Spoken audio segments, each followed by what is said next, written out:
Hello and welcome to PILnet's 2018 Global Forum. I'd like to start this forum by saying two things that I think we can't say often enough to our friends today. Congratulations and thank you. Congratulations on surviving another year of what often seems like pure insanity. I know that it takes resilience for each one of us to be here today.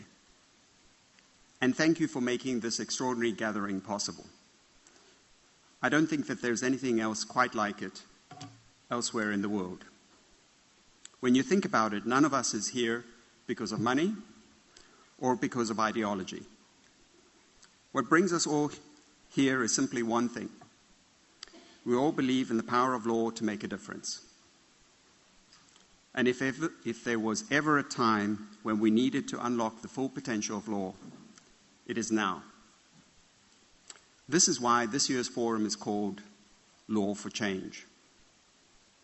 So congratulations and thank you for making this PILnet's most global forum to date.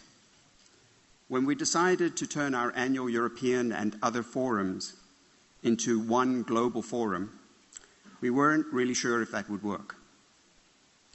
But today we have over 400 participants from 52 different countries registered, including Asia, Latin America, and Africa. Another change I asked my staff to make after I started is to focus on putting the publico back into pro bono publico. By this I meant that we should work to ensure that non-profit lawyers are as well represented as are for-profit lawyers. Today, I'm happy to say that for the first time, NGO participants fully match, actually slightly outnumber, our law firm participants. So again, thank you and congratulations for helping to make this gathering one at which the whole of the legal profession is represented. As we go forward, I'd like to ask your help to further deepen the diversity and complexity of legal expertise that we can draw on for the public interest. I ask this because your help is urgently needed. Right now, organized civil society is under attack in many parts of the world, in a way that I think is threatening the health and resilience of our societies. Some of these attacks come in the form of seemingly innocuous regulations that impose limitations on all organizations, including PILnet, that work globally across borders. Others are more overtly threatening, like the recent pipe bomb that was sent to George Soros. While the motivations of that particular attacker may have been mainly domestic, his actions are consistent with a smear campaign against Soros and his foundations, especially in his native Hungary. But even without these attacks, around the world, organized civil society is not nearly as healthy as it needs to be to deal with some of today's greatest challenges. Unfortunately, and there's no way to sugarcoat this, we face some depressingly serious threats. Humanity's actions are producing changes that threaten our future. If you've been paying any attention, you will know that almost every day we are presented with new warnings about worsening inequality, climate change, and loss of diversity. For example, the OECD says that we have reached a tipping point on inequality and that we have to urgently focus on how the benefits of growth are distributed.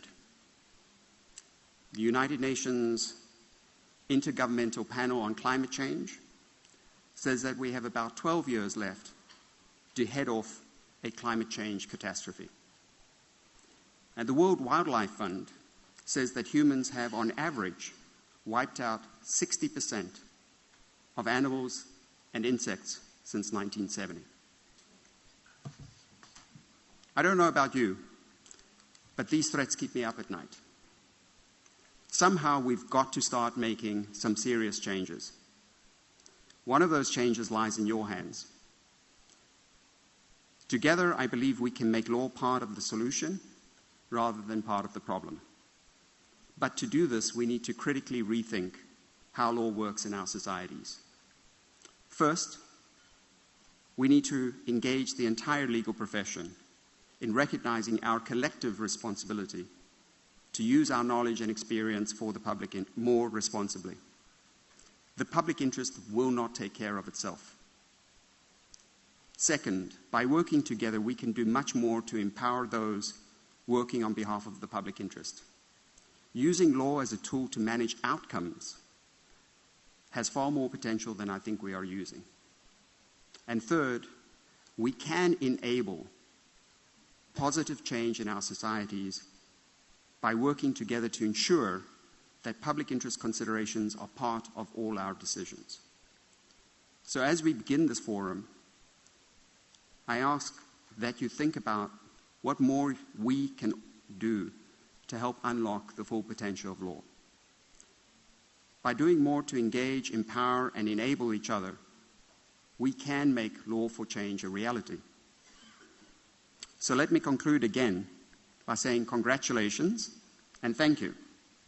Congratulations in advance for the networking you will do to make connections that bridge divisions, for the discussions you will participate in to stimulate innovation, and for the collaborations you will start that knock down the walls that limit law's potential to serve the public interest.